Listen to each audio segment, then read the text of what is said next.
Welcome to Amish Roots, plain talk in a modern world.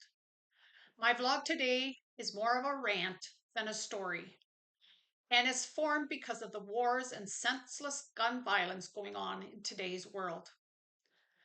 After the recent shooting in Minnesota, where a young man shot into a church, killing some children and injuring others, I wondered, when is it going to be enough? When are lawmakers and government officials going to say that innocent people should not become victims?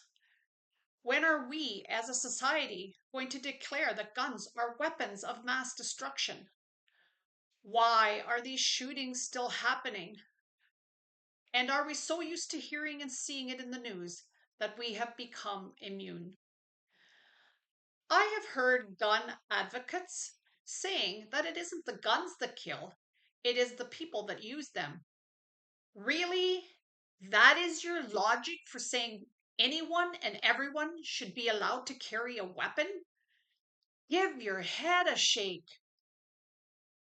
When I was growing up in my Amish community, the only guns I heard about were the ones that hunters used once or twice a year. My uncle had hunting rifles in a locked cabinet in his house, and they always made me uncomfortable when I visited.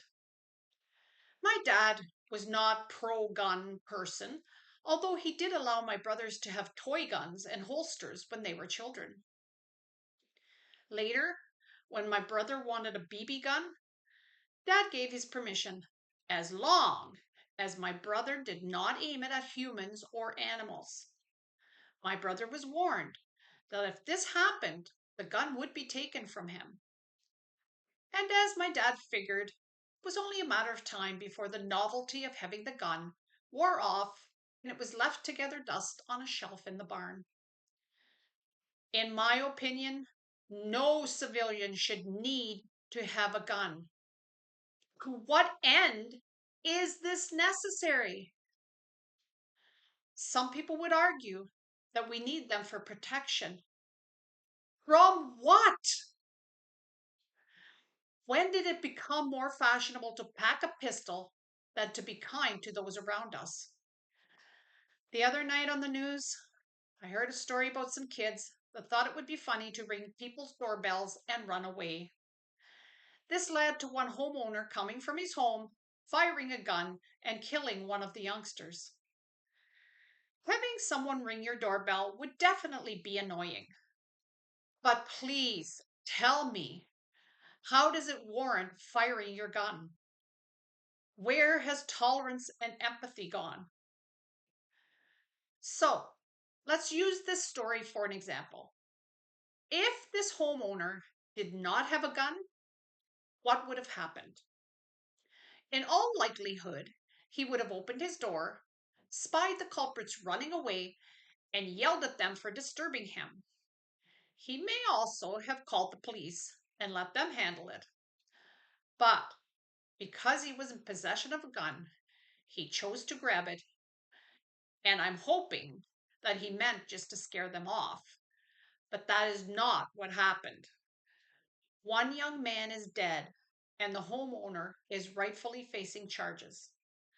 That is two lives changed forever because of a gun.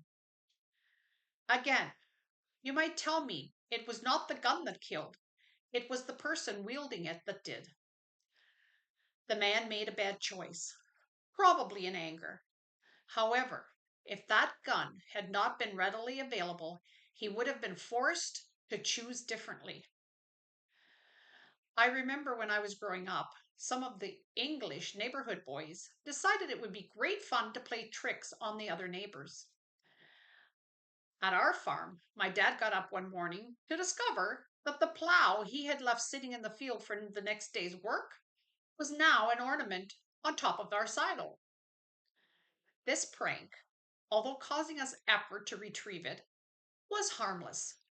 In fact, my dad expressed that he hoped the young men thought it was worth their time and effort to play this prank. Never once did he suggest that we should get a gun so that we were ready the next time something like this happened. To my dad, it was boys being boys and no one was getting hurt. In fact, conversation he had with their dads put a stop to the shenanigans. It was handled quietly and respectfully, and none of those boys ever escalated things or ended up in jail. Recently, I have started watching a program on TV called Fear Thy Neighbor.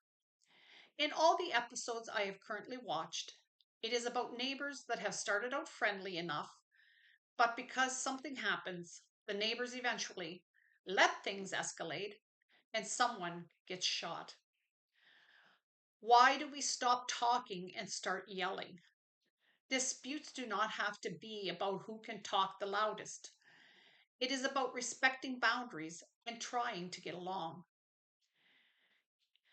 In all my years in the Amish community, I do not remember such harsh disagreements that you would want to cause harm to someone or their property. One of the things I miss about living that lifestyle probably is that when you need help, the community is there for you.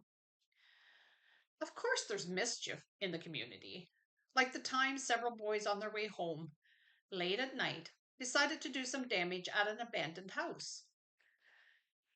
They ended up having to clean up the mess and pay for any damage.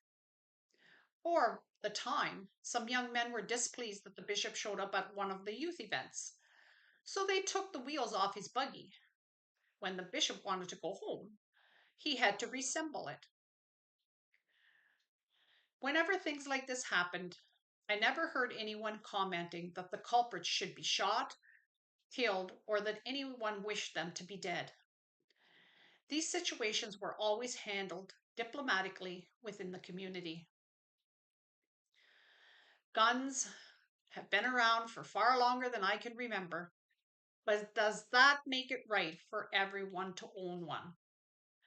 For every person that owns a gun, the chances of shootings rise. Whether they are accidental or planned, easy access to a weapon makes the risk of someone getting shot more pronounced.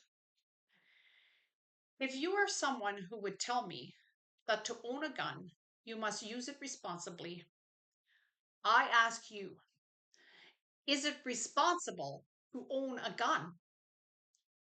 If everyone put down their guns and instead offered their adversary a handshake and a kind word, would the world not be a more peaceful and safer place?